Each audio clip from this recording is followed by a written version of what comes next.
Hey, everybody. Welcome to the HIT.OR.DIE podcast, episode 83. We're here with your hosts, HIT.OR.DIE and Chad Rothford.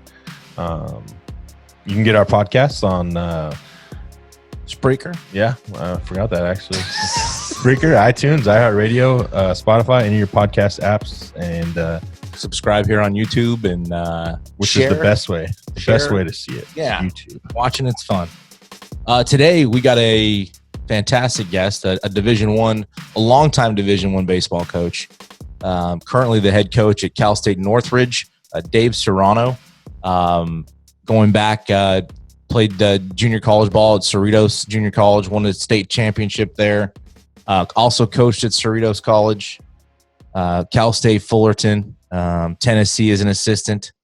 Became the head coach at UC Irvine and led the Anteaters to their first College World Series trip, I believe, in 2007. Played in a couple super regionals. In 2007, was also named National Coach of the Year by Baseball America. And in 2008, took over the Cal State Fullerton baseball program and was very successful there, winning 3 Big West Conference championships. I think they played in 4 super regionals and a trip to the College World Series in 2009, I believe. After Fullerton left to take over the Tennessee Volunteer program, and was there 6 seasons. Spent 2018 at West Virginia as a pitching coach, and in 2019 was named head coach at Cal State Northridge. We're excited to have him on with us today, and hope you all enjoy it. So here's Coach Dave Serrano in episode 83. All right, everybody. Here is Coach Dave Serrano, currently the head coach at Cal State Northridge. Sorry. Once at Cal State Fullerton. Coach, thanks for jumping on with us. Guys, it's a pleasure to be on with you guys today. Did you get a chance to watch any of that Game 6 of the World Series? Obviously being a baseball coach and a baseball fan, I didn't miss much of any of the playoffs. And I thought for the viewers, for what we've been through in 2020 and how much we've missed of the regular season, even though they got to play 60 games, I thought for the viewing pleasure, it was a fabulous championship series all the way through. A lot of great baseball, some mistakes along the way. But I thought for someone that likes to watch the game to continue to learn, I thought there was a lot of great learning moments throughout all those playoffs into the World Series. That was great to watch and a lot of great games. So growing up in Southern California, were you rooting for the Dodgers? You Dodgers? Yeah, I've been a Dodger fan since it was Garvey, Lopes, Russell, and Say on the infield, Yeager behind the plate, Reggie Smith and Dusty Baker in the outfield, Rick Monday in center. I've been a Dodger fan for a long time. I'm partial to the Angels, too. They've had more struggles over the years, but the Dodgers have always been true to me just because I grew up there. No, nice. So I guess the question would be, and being a long-time, pitching coach, very well known in that area, and a long-time head coach, do you have an opinion of the Snell coming out of the game in the 6th, pitching the way he was? I have a very strong opinion about it, and I heard an analyst say this last night, and I've drawn a blank on his name. He works for MLB station, and that I'm hoping that the controversy of what happened in that game starts to turn the game back to what the game should be like. And don't get me wrong, all the analytics stuff is great for learning and knowledge, but when you're managing a game, when you're playing a game, it comes down to the human element. And it's not what some computer reading says. It's not what something on, it's how the game is flowing at the time. And I thought it was a shame to see that. I don't have a problem at all with Snell's reaction when he came off the mound. He had the same reaction in the playoffs too, because the guy had done nothing wrong. But because the computer says they only wanted him to see the lineup twice, I just don't get it. It could have blown up either way, but I would have rather it seen blown up where Snell, who had earned the right to have that opportunity at 75 pitches, to go back out and face that lineup for the 3rd time. I think you said that too. Well, and I think a lot of people agree with that. I wanted to hear it from somebody that's done it for a long time, at a very high level, and produced a lot of great players into the next level. And getting into your background, you played at Cerritos High School.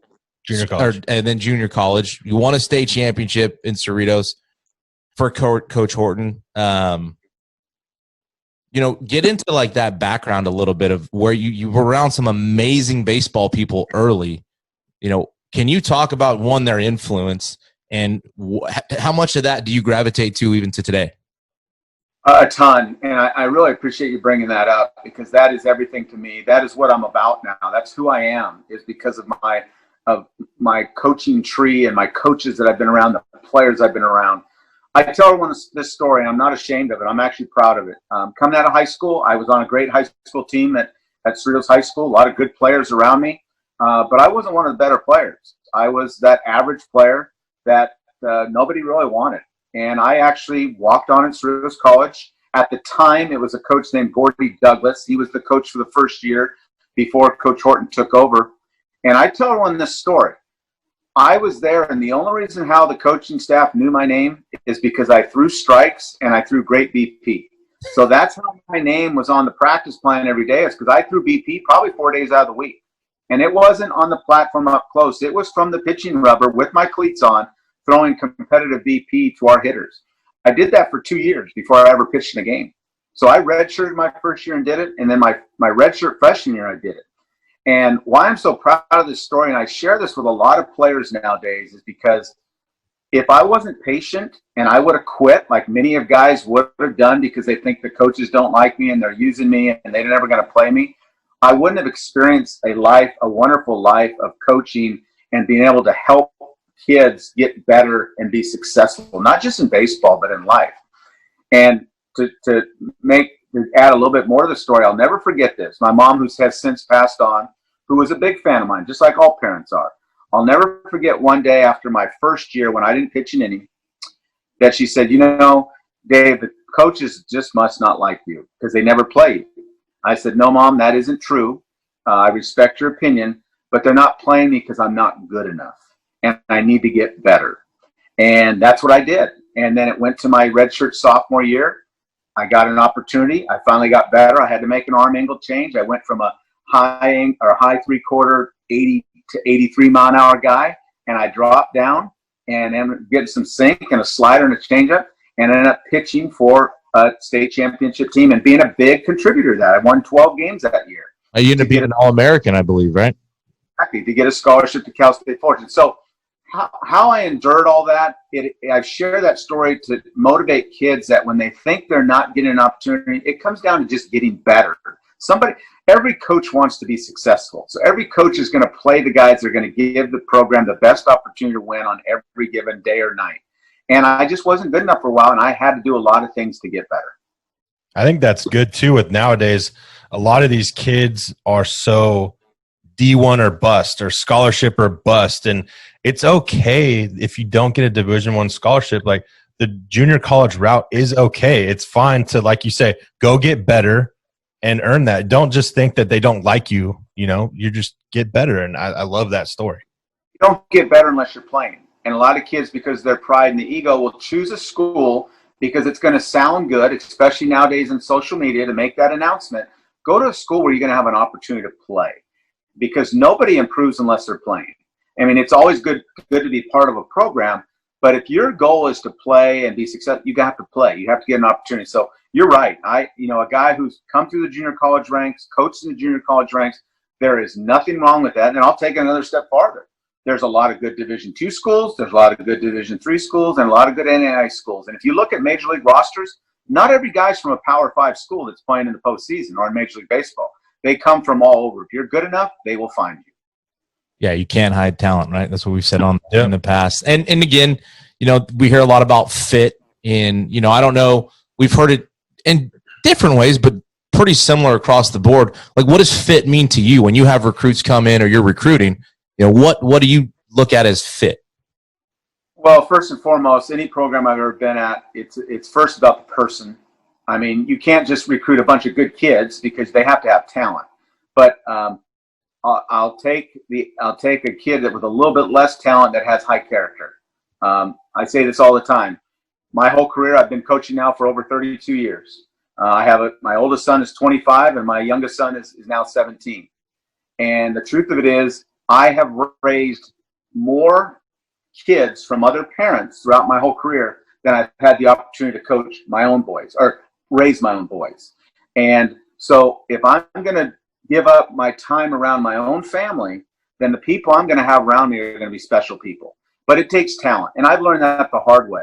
Had success at Irvine, had success at Cal State Fullerton as an assistant and a head coach, went to Tennessee, which was my dream job, and we just didn't recruit well enough. I thought the West Coast would fit in well to the East Coast because it's a different style.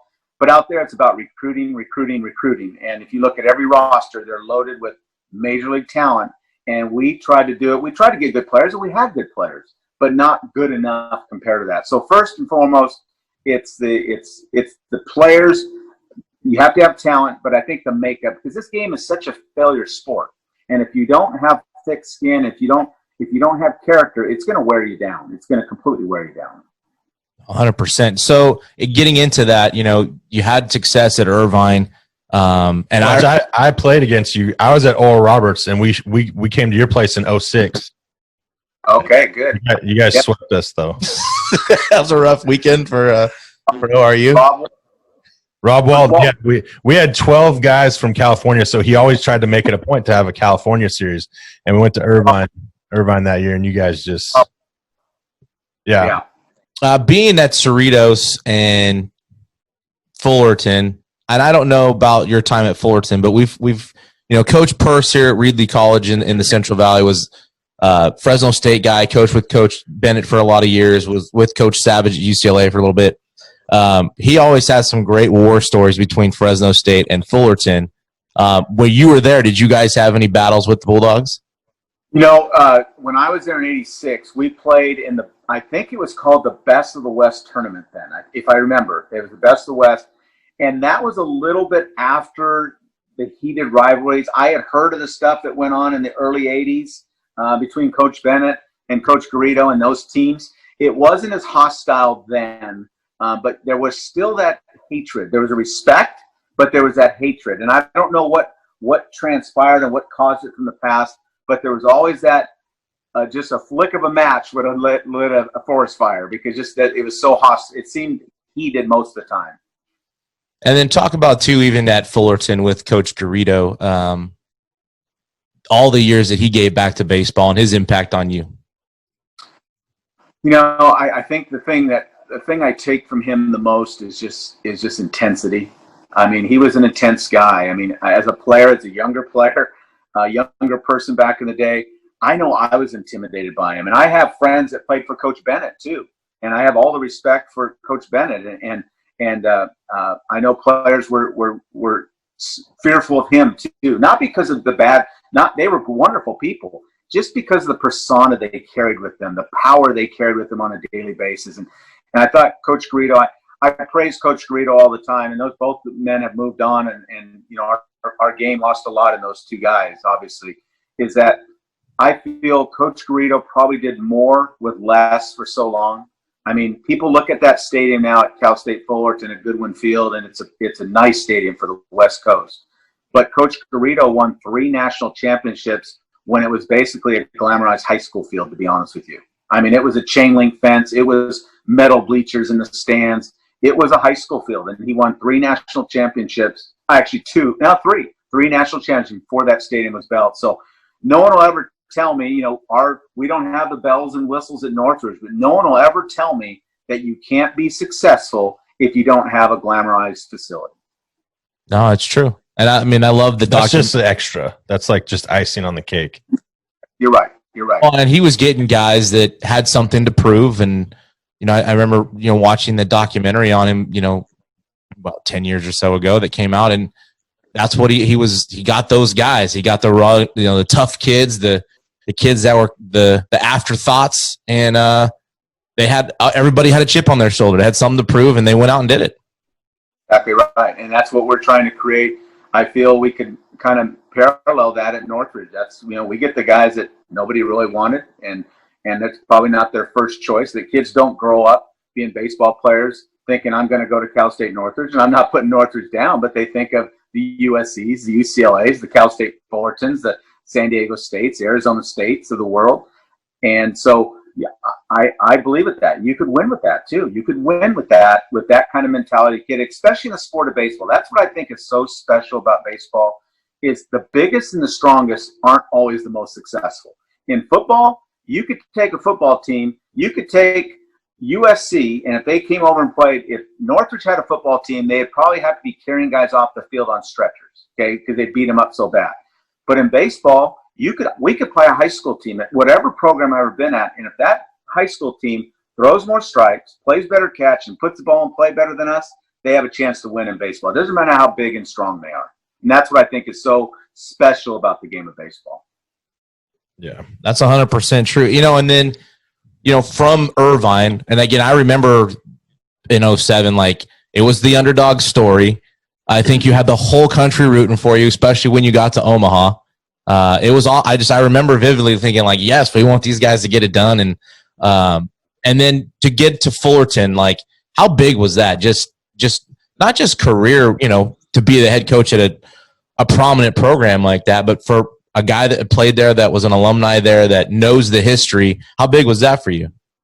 It was big, but if I want to take it through Serrano, when I look back now at my career at Irvine, even though Coach Savage had started that program back from when it came back, right? I was putting my own name on that. When we went to Omaha in 07, I was putting my own name on that program. Obviously, it was a proud moment when I got offered the job at Fullerton, and the truth of the matter is I turned that job down 3 times before I finally said yes, because of exactly what I said. Irvine was kind of my baby that I was watching grow up. It was just at the end of the day, it was Cal State Fullerton. But at the end of the day, no matter what success you have, you're just hoisting the same flag that Coach Garrido and Coach Horton had already hoisted there. At Irvine, it was going to be something that I was hoisting as going to Omaha was something that they had never done before. So when I look back, yes, it was probably a step up in my career, maybe, but it wasn't as gratifying because the expectation was if you don't go to Omaha, you're failed.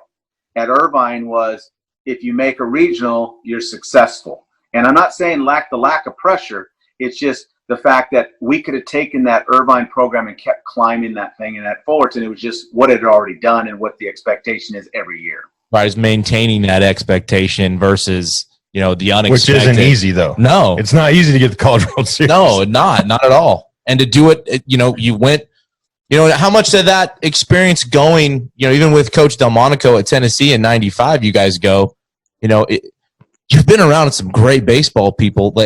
How does that experience help each time you go back? It slows the game down for me a little bit, and I try to relay that to my players, and that's where I'm fortunate. I've got myself, I've got Eddie Cornejo, and I've got Neil Walton as my 2 assistants. Well, they've both been to the World Series. Neil, the 2004 National Championship team that I was part of, and then was part of the Santa Barbara staff that went to Omaha. Eddie was part of the Santa Barbara. And I have this saying all the time, and I say this to recruits, is that there's a lot of programs that talk about going to Omaha. But if you've never been there, you don't know the roadmap to get there. You'll eventually get there, but if you don't have the GPS, it's going to take you longer to get there. We've been there. We've seen what it takes to get there. We've seen what kind of players it takes to get there. We see what kind of practices it takes to get there. So we feel that even though it's, like you guys said, it's hard to get to Omaha, we feel we're able to instruct the way that a program needs to be instructed to get to Omaha and recruit the players that it's going to take to get a program to Omaha. See, and I think and I hope the people that listen to this, and I hope it gets out to some of these high school baseball players, because that is a great recruiting tool right there, because there's so many good colleges, Division I colleges in California. And believe it or not, Northridge isn't always on the top list, like you said, but you can go to Northridge and all the coaching experience that you just said is almost why wouldn't I?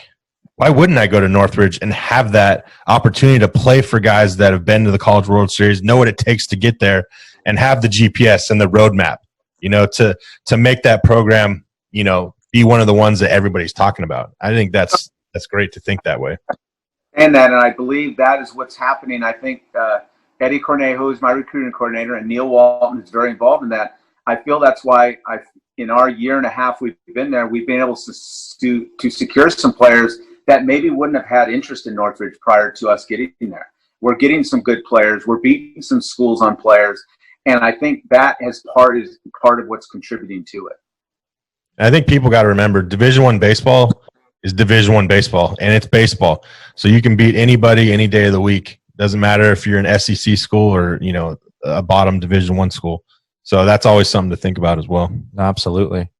And also, I mean, I know I didn't want to make it all. I know we didn't want to make it all about your career, but you know, there is some interesting, you know, timelines throughout it. You know, when you leave Fullerton, how hard was that decision to go to Tennessee? Well, it wasn't. It wasn't at all, because the fact that every decision I made throughout my whole career, that year, the 2 years I was at University of Tennessee as the assistant, 95 and 96, we had a lot of success. I think in those 2 years we won 92 or 93 games. We went to the College World Series the first year. Should have went the second year with probably a more talented team, but I don't think the makeup of the team was as good. But I left there. I left there to come back home, so to speak, with Coach Horton, my mentor, as his recruiting coordinator. And I couldn't pass it up. It's a school I played at. It was for my coach that I played for in junior college. It was a step up. I was going to be the recruiting coordinator. I was, back in those days, the rules was I was the restricted earnings coach at Tennessee. I wasn't ashamed of that because it was my opportunity. But the city of Knoxville made such an impact on me, of just a nice place to live. And I always, once I left, it was always my dream to come back if that opportunity ever presented to me to be the head coach. And so every decision I made, going back to the Irvine to Fullerton, that's probably the main reason why I made that decision, because I felt if I was at Cal State Fullerton, the opportunity would be greater to get that job if it ever opened than if I was at a UC Irvine. So all those things played a factor through my career. But when that opportunity came, the truth of it is they were courting me in 2007 when I was in Omaha with the Irvine. And I refused to talk to them because the fact that my mission was my team, the team that was in Omaha, and I refused to talk to them. And then before, it was actually the night we got eliminated against Oregon State, in the press conference, they said, well, you won't, because the rumors were out there. And they said, well, we know you're going to be staying at Irvine because they just hired a coach. And at the timing just wasn't right for me then. My focus was on my team at that time and what we were doing. And then it came back available in 2011. And I'm not, it was my dream job. It was, it was a position that I'm very proud that I was able to, but I failed in it. I failed for my own sake. I failed for the community. I failed for the university, because we just weren't successful enough. And I think I have reasoning for that. I feel that the money may have changed. I feel like I changed as a coach when I went there. And it was hard not to change, coming from these programs that didn't have a lot to come into a program that everything you wanted you got. And not only just your salary, but in regards to all the facilities. And I feel I lost my strength of a coach, and that was for fighting for everything I had and the work ethic and all that. And I'm not ashamed to say that. It was a learning skill for me. And I believe that now Northridge, after learning from that, learning through my failures, that Northridge has that same person that UC Irvine had and that Cal State Fullerton. And I'm proud to say that. I think everybody, player, coach, at some point, even just as a human being, has those moments or patches through life where, they deal with stuff like that. And but they're hard to admit. And to hold yourself accountable. Exactly. And I think, again, you talk about recruiting. I think when players see that or hear that, I want to play for that guy. Yeah. He's holding himself accountable, right? Yeah. He's going to run through the wall with me. Mm-hmm. I think that goes a long way. And then you also – go ahead. I appreciate you saying that. That means a lot for you saying that. I really do appreciate that. Well, and I mean, I didn't have the career, like this guy had. I didn't play pro ball. I didn't take the chance to go play college baseball, and I should have. And I have a lot of regrets.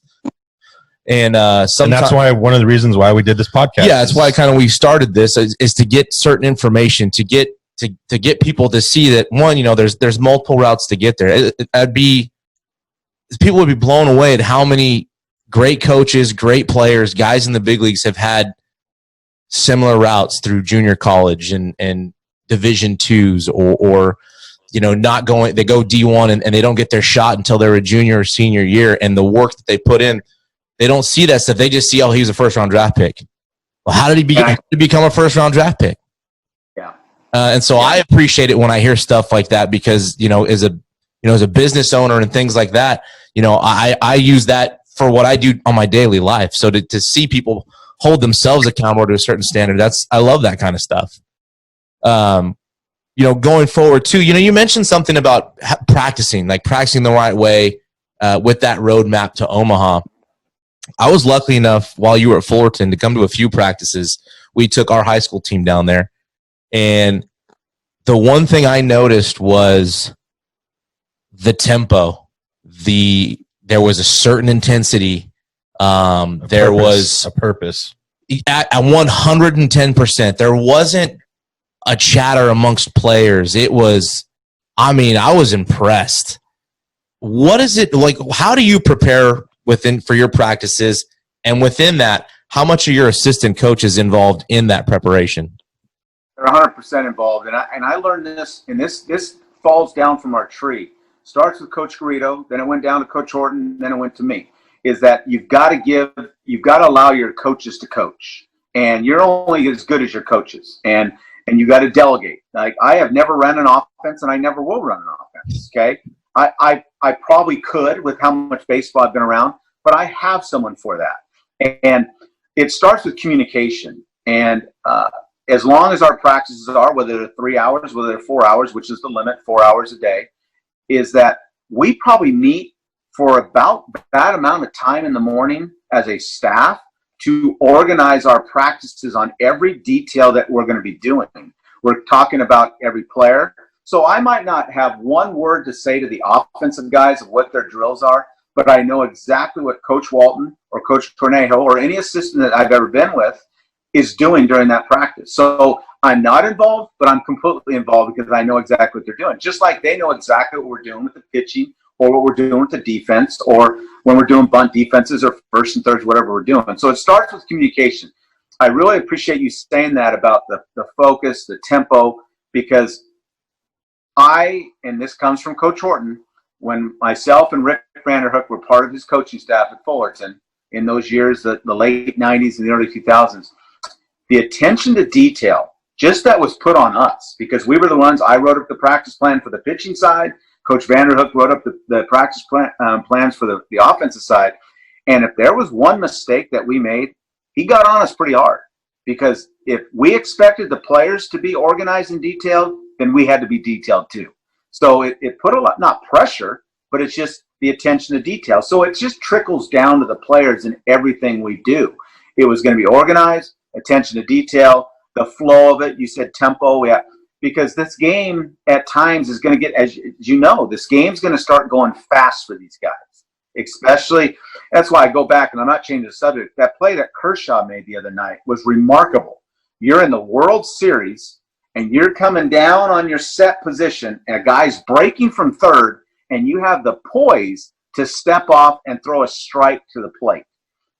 And that's why we try to practice our guys at a high tempo, because that's how the game is played, especially in the big moments of the game. And we hear a lot, and it could become a cliche that the game speeds up on you and so on and so forth. It does. It truly does. The game does speed up on you. You need to know how to react and be comfortable being uncomfortable in those kind of situations. So that's why there's such an attention to detail in practice, and the flow of the practice is good with great tempo, and everything matters. Everything is game-like, and everything counts in practice. If I could have my pitchers right now, and I shared this with them on the Zoom the other day, I said, if you think that's easy, we can go to practice tomorrow, which we're not practicing right now, but we go to practice tomorrow, and if we did that 10 times, I guarantee you 6 or 7 guys throw the ball away from the catcher when a guy's breaking to the plate, even if they knew he was breaking. Because it's a throw that pitchers don't usually make by stepping off the rubber and playing catch like that. That's why one of the biggest plays that isn't worked on a lot is the 1-2-3 double play. The pitcher throws 90 feet or 60 feet 6 inches, but when you get a compactor, they're not used to making that close quarters catch throw.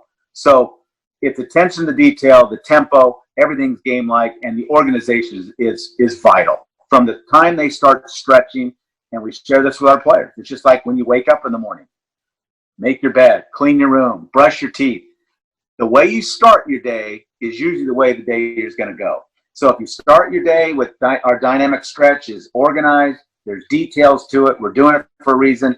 But if we're out there and guys are just talking and going through the motions, then you're usually going to practice bad too. So it's attention to detail, and I think it's gotten a little tougher now in this generation because those are the details that they don't want to do on a daily basis. They want to hit, they want to take ground balls, they want to do all the fun things, but to get to those fun things, there's a lot of things the little things that matter to get to the fun things. You know, you bring up a good point with today's generation too, and I've recently seen a lot of this through you see people posting about travel ball and stuff like that, and I saw somebody say, you know, the kids today are bigger, they're stronger, they're more athletic, but they play a worse brand of baseball.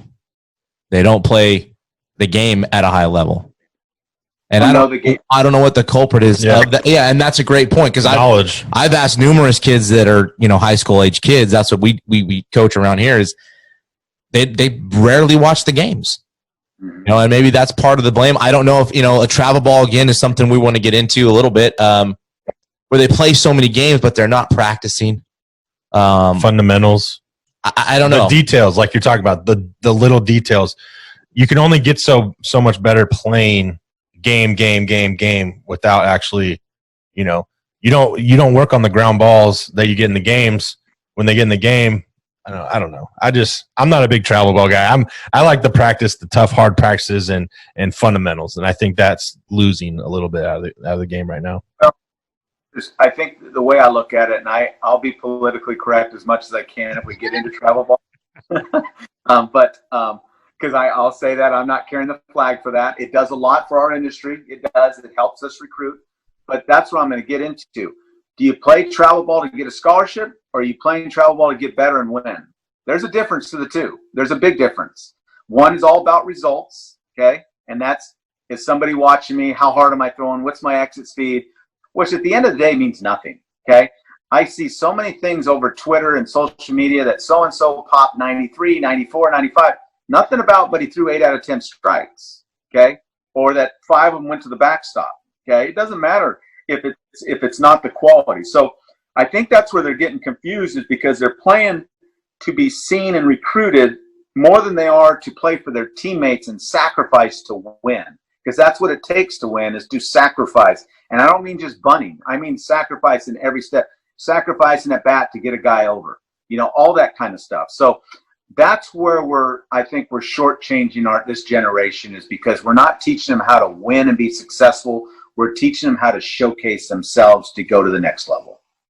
Yeah, and a lot of those Twitter things, it's like the swing. It's just the one swing of him hitting. It's not like the whole at bat, or because as a hitting guy like myself, I would love to see how you took a pitch.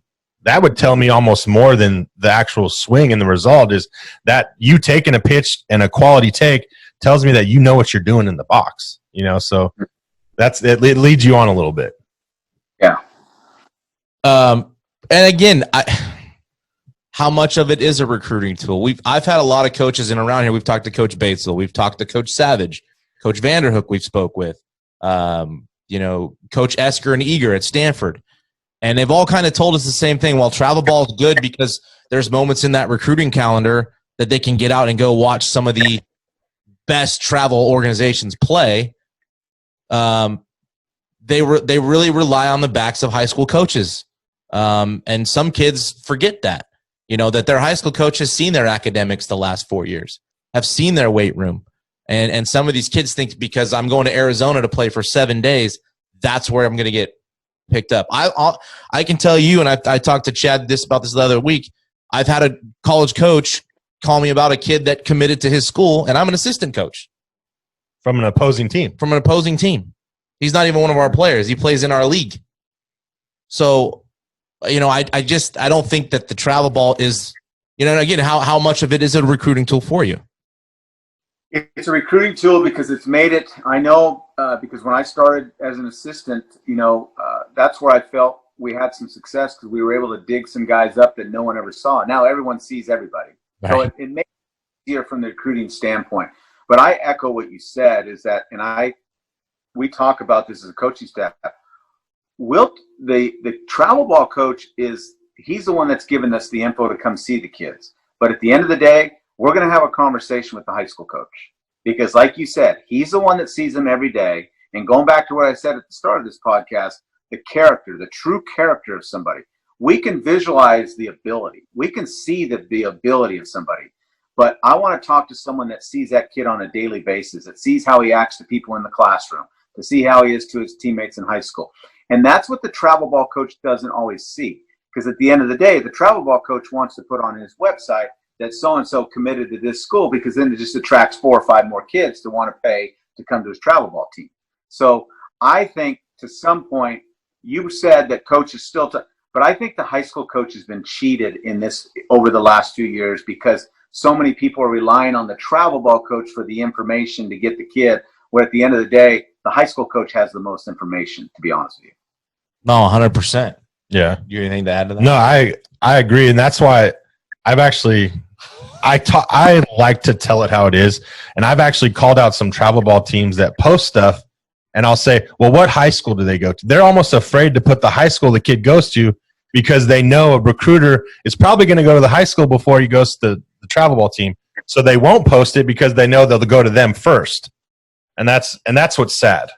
Well, it's funny you say that, and I know I'm getting off topic a little bit, but that is really true. And I think Major League Baseball does that too. You notice that Major League Baseball is the only sport that you rarely hear where a guy played in college.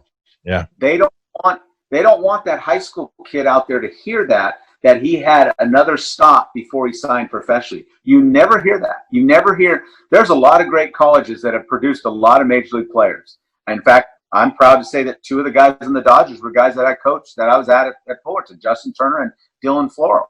Right. But you never hear them talk about that, because it's almost like they're promoting college baseball. So I echo what you just said. I think you're exactly right on that. They don't want to promote that high school, because then someone may go talk to that high school.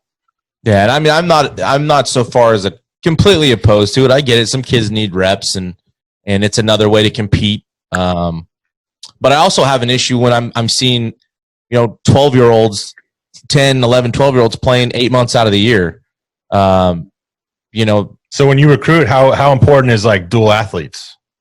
I tell every kid that I come in contact, especially younger, when I talk, is you should play another sport too. I think being a dual sport athlete, I believe, this is my opinion, it instills toughness in kids in my mind. I think having to compete in something else, it instills toughness in kids, and a lot of times it makes them more athletic. There's been many kids that I've recruited and I've coached that didn't hit their surface as a player because they were a dual sport guy, and once they became full-time baseball in college, they jumped a higher level than anyone else in the program. And I think there's something to that. I think kids peak out a little early when it's all baseball. And the other thing is they get burned out too.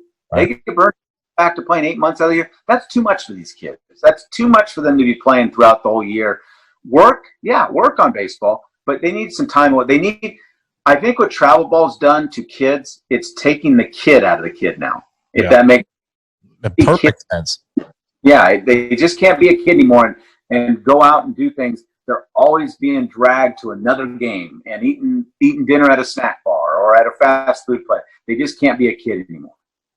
Yeah, and I think that's where travel ball, it should be more like a high school thing. Once you get to high school, once you're finally in that recruiting process and looking on to the next level, when you're 10, 11, 12 and travel ball, I mean, like you said, be a kid, go have fun, go, play wiffle ball if you want to play games or, do some of that stuff. But it's getting kind of ridiculous at that younger age.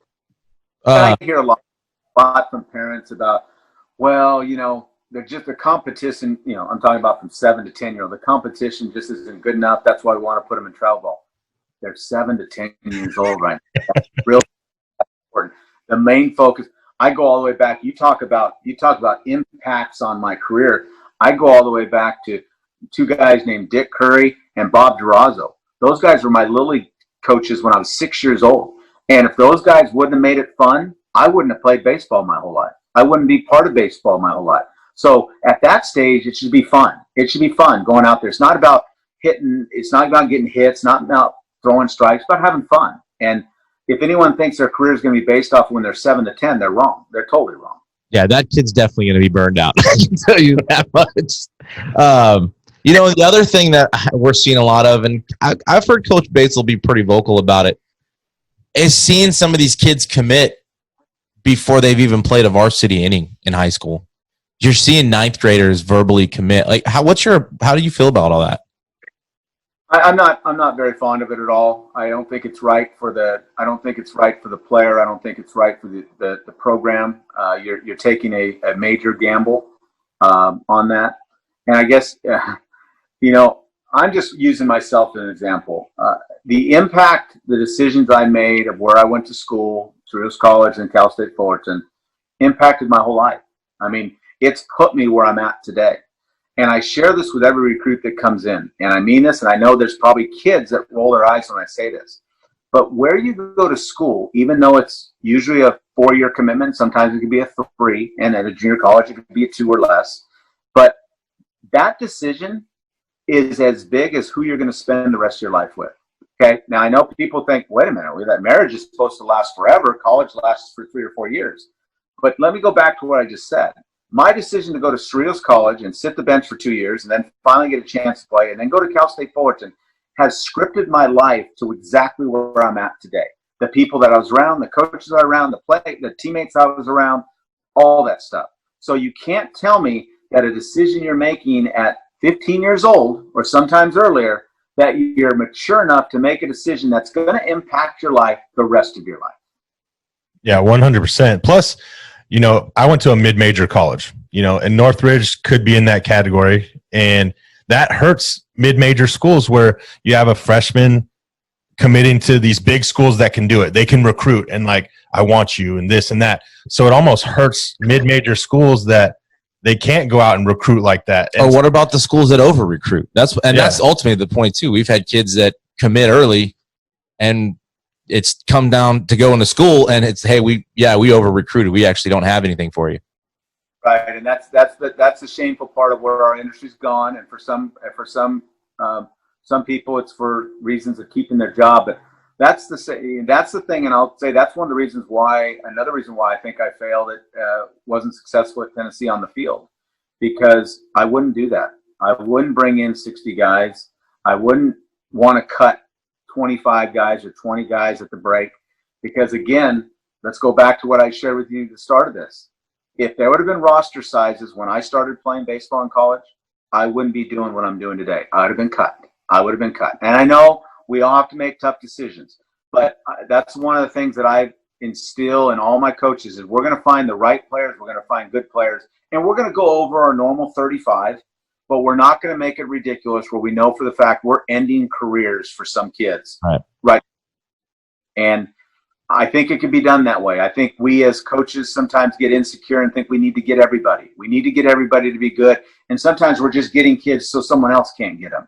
And that's not a good mindset to have. I think you got to believe in your system. You got to believe in your development system. And you got to go out and trust your eyes that those are the right kids you're bringing in. Yeah, for sure. And then I wanted to touch on something else. We were talking about practice. I also got to see. I mean, it was a Saturday when I watched, and you guys had like a pre-practice, and then it was a squad afterwards, and just another word was competitive that I left out. There was pitchers versus catcher or pitchers versus hitters bunt defense, and it was intense. And those guys were John back and forth. It was so much fun to watch. But even more further than that, I want to get in as a pitching guy, your bullpens. Right? I got to watch your bullpens that day. And they were pretty, I don't want to say intense, very game-like. Mm-hmm. And I want to know, is that something that was that because it was a squad day? Or are most bullpen sessions like that?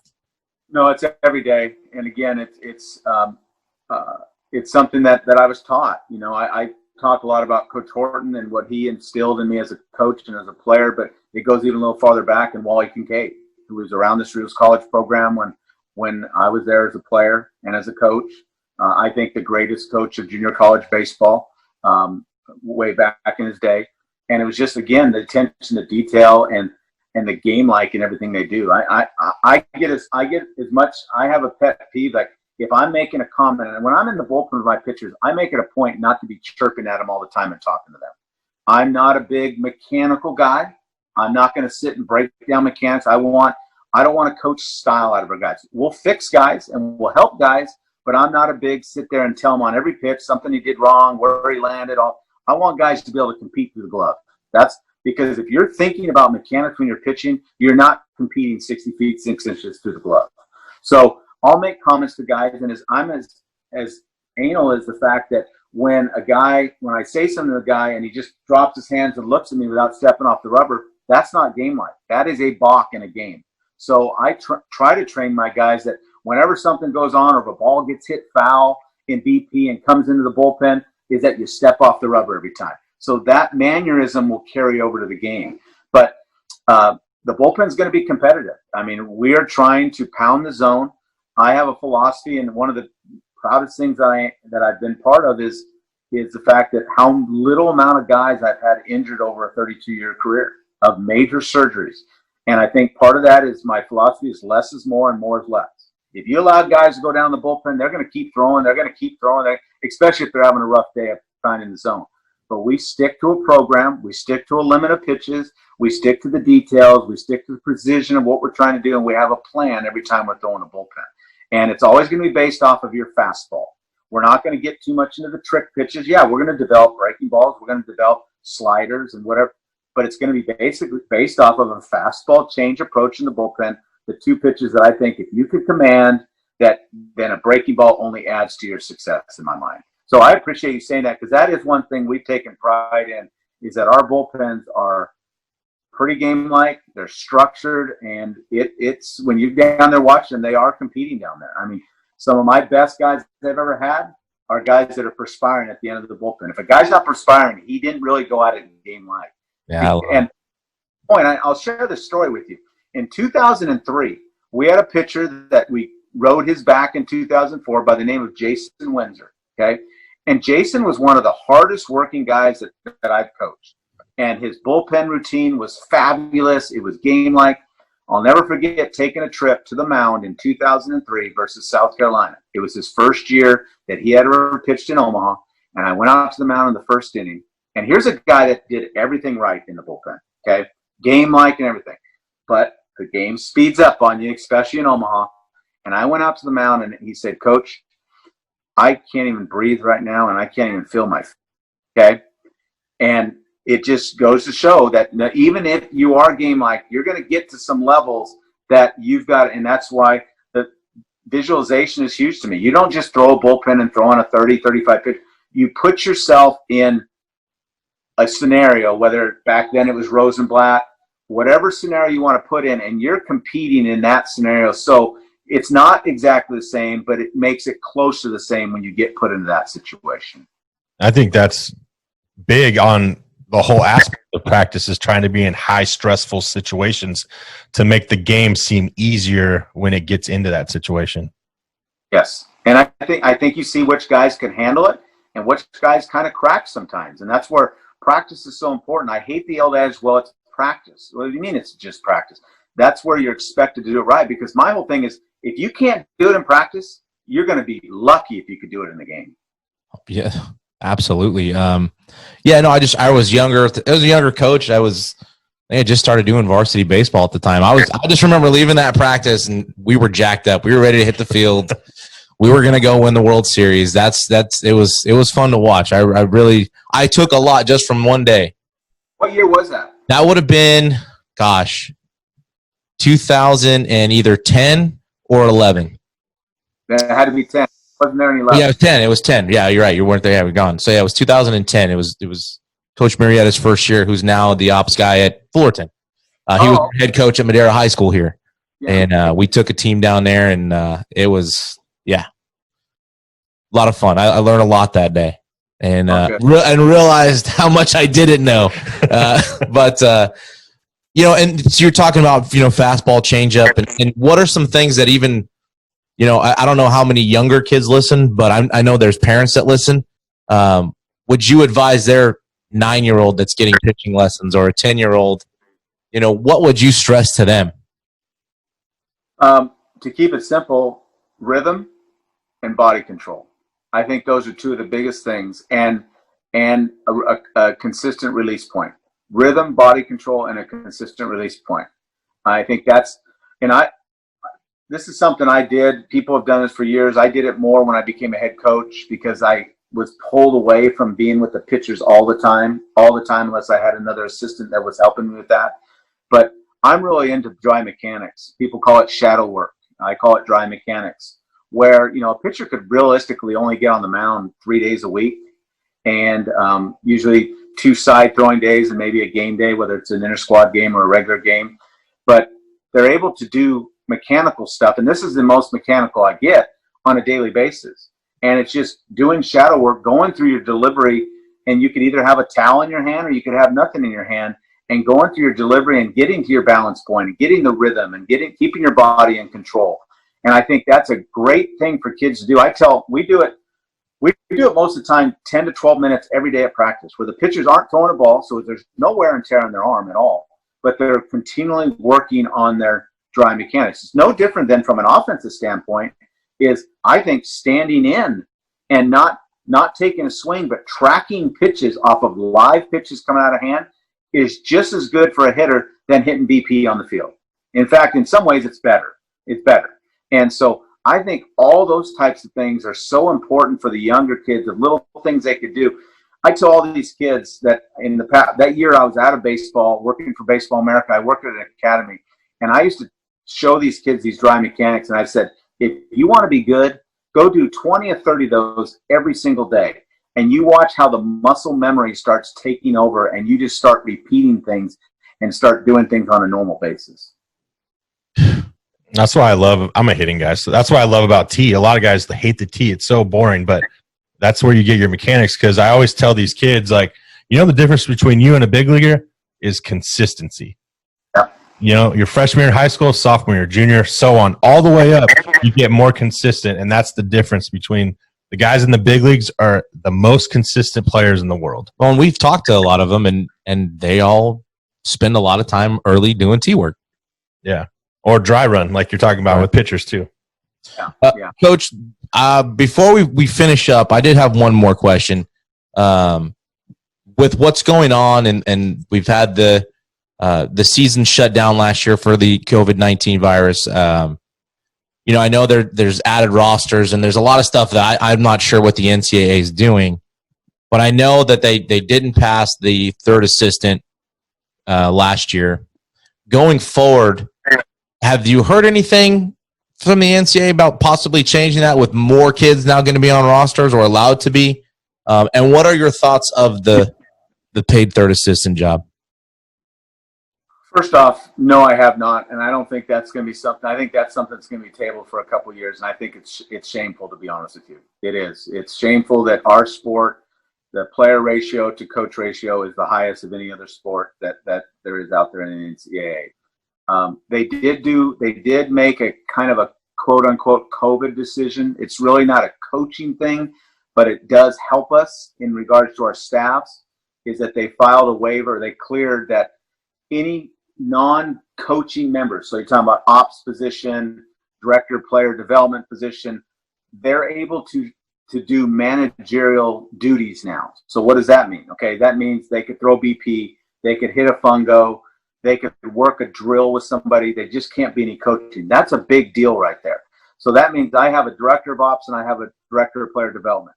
Both those guys now add to our staff, not in coaching, but in manpower. We can have a guy now, another guy throw BP. So then that allows Coach Walton or Coach Cornejo, instead of them throwing BP, now they can maybe be down in the cage or behind the cage instructing guys instead of throwing BP. You could do both. It's just now it expands us as a coaching staff. I just, you know, I think those are the two questions. Yeah, I wish they would have. I can't believe they didn't pass that, to be honest with you. I really can't believe they didn't pass that. But, and I don't want to say anything too controversial, but I think it goes to show how much they lack interest in us growing as a sport, to be honest with you. And I'll always know this, it's all about football and basketball. That's where the money makers are. I get that. I totally get that. But baseball's done pretty well for notoriety around the country. And I think now with more games on TV, more people have interest in it. I mean, you guys talk to a lot of baseball people. There's a lot of people who would rather watch a good college baseball game than a professional baseball game any day of the week, because you have professional baseball, and nothing against those guys. It's hard to get motivated 162 games out of the year, to run 90s, 162 games.